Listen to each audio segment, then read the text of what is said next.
बंधुओं, अपने आप को जाने इसी जन्म में। इस संदर्भ में जो समझने वाली बातें हैं वह है मनुष्य के जीवन में सुख और शांति का होना।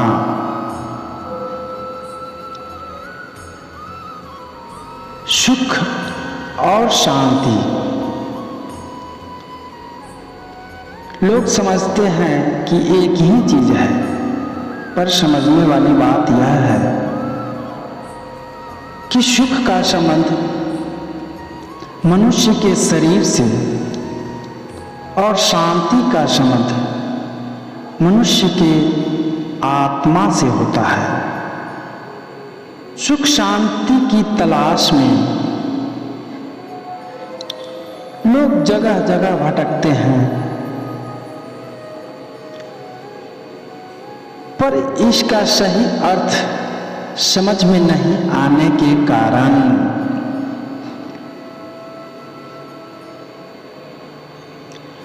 लोग अपने जीवन में सुख और शांति प्राप्त करने के लिए बहुत सारे उद्यम करते हैं और उन्हें यही समझ में आता है कि काश ये वस्तुएं हमें मिल जाती तो हमारे जिंदगी में सुख और शांति प्राप्त हो जाता।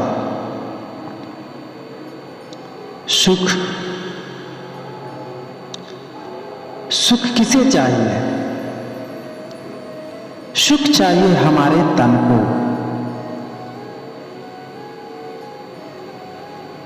इस शरीर पे किसी तरह का कष्ट न हो, इसके लिए सुख चाहिए। इसके सुख के लिए लोग अच्छे घर का निर्माण करते हैं। इस शरीर के सुख के लिए लोग गाड़ियां खरीदते हैं और इस शरीर के सुख के लिए लोग तरह तरह के व्यंजन का स्वाद लेते हैं। सुख तो मिलता है पर शांति नहीं मिलती। यही कारण है कि एक इच्छा के पूरा होने के बाद कई और इच्छाएं मन के अंदर विचार में आने लगता है। गाड़ी हो, बंगला हो, सुंदर परिवार हो, अच्छी नौकरी हो और इज्जत हो, और लोग इन चीजों को ही सही मानते हैं, पर ऐसा नहीं है। बंधुओं, जिन चीजों में मनुष्य शांति को तलाशता है, सुख को तलाशता है, उन वस्तुओं में सुख तो मिलता है पर शांति नहीं मिलती।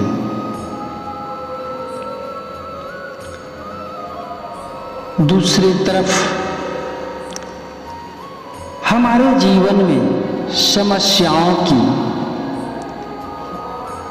इतनी बड़ी बड़ी परत चढ़ा हुआ है कि इसे काटते काटते मनुष्य थक जाता है, पर यह समस्याओं का मकर जाल जो हमारे अंदर, जो हमें भ्रमित कर रखा है, इन मकर जालों से हम नहीं निकल पाते हैं। अगर हम अपने परिवार में संतुलन बना लेते हैं, मिलजुल करके रह लेते हैं,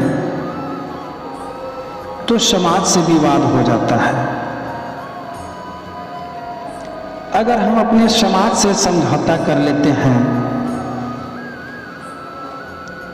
और समन्वय हो जाता है तो लोग जातियों के भ्रम जाल में फंस जाते हैं। कहने का मतलब है कि इतने तरह के आडंबर हमारे जीवन में अपने कर्मों के कारण उठा लिए हैं कि बंधनों को काटते काटते पूरा जीवन समाप्त हो जाता है। मान लिए कि हम जातियों में भी समन्वय बना लेते हैं तो धर्म के चक्कर में लोग फंस करके गुमराह होते हैं। धर्म में भी अगर समझौता होती है तो लोग देश विदेश के चक्कर में फंस करके अपने जिंदगी को तबाह करते हैं और इस तरह से मनुष्य का जीवन विवादों से घिरा हुआ ही रहता है और इन समस्याओं, इन विवादों को सुलझाते सुलझाते मनुष्य इस जिंदगी को अलविदा करता है। तो समझने वाली मूल जो बातें हैं कि यह विवाद का कारण क्या है, विवाद कहां से उत्पन्न हुआ, तो बंधुओं इन सारे प्रश्नों का जवाब हमारे देश के दार्शनिकों ने, महापुरुषों ने बहुत तरीकों से समझाने का प्रयास किया है।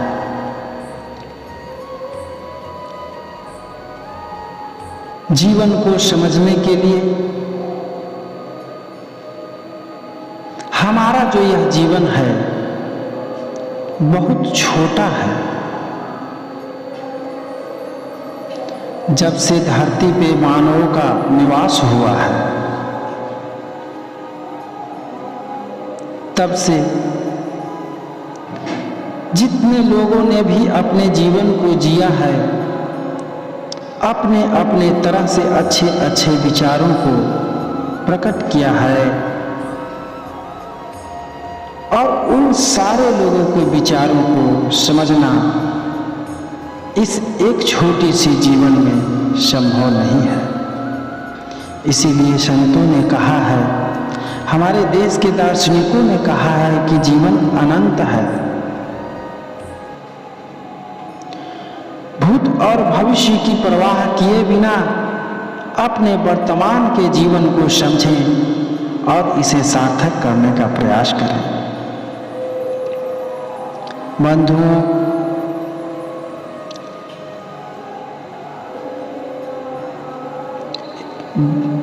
एक विदेशी दार्शनिक हुए हैं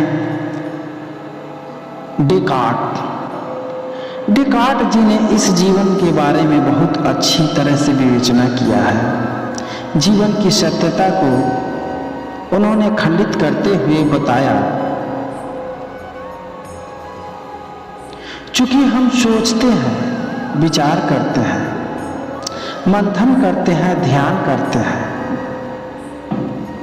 इसका मतलब कि हमारा अस्तित्व है।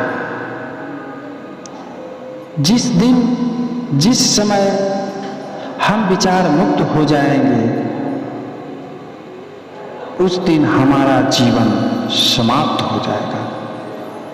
तो चूंकि हम हैं इसलिए हम इन बातों को सोचते हैं, समस्याओं के बारे में सोचते हैं, अपने आत्म कल्याण के बारे में सोचते हैं, प्रगति के बारे में सोचते हैं।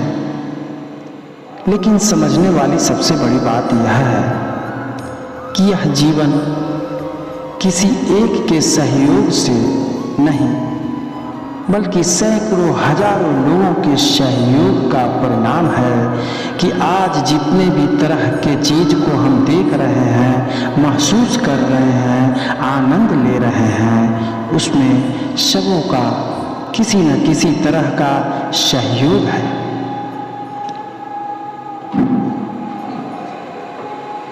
एक समय था कि लोगों के काम करने का प्रक्रिया बहुत धीमा था।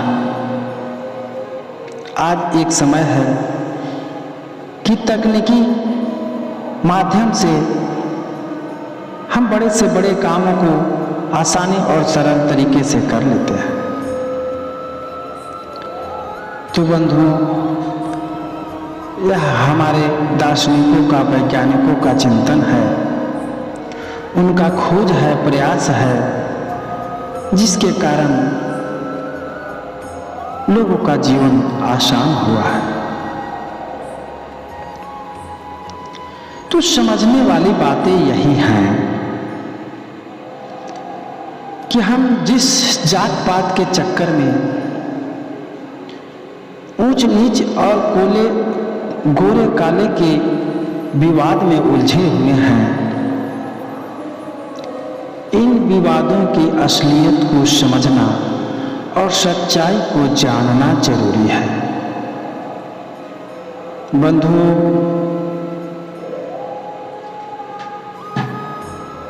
हमारे वैदिक दर्शन में कहा गया है कि मानव की उत्पत्ति या मानवों का निर्माण ब्रह्मा जी के द्वारा किया गया है।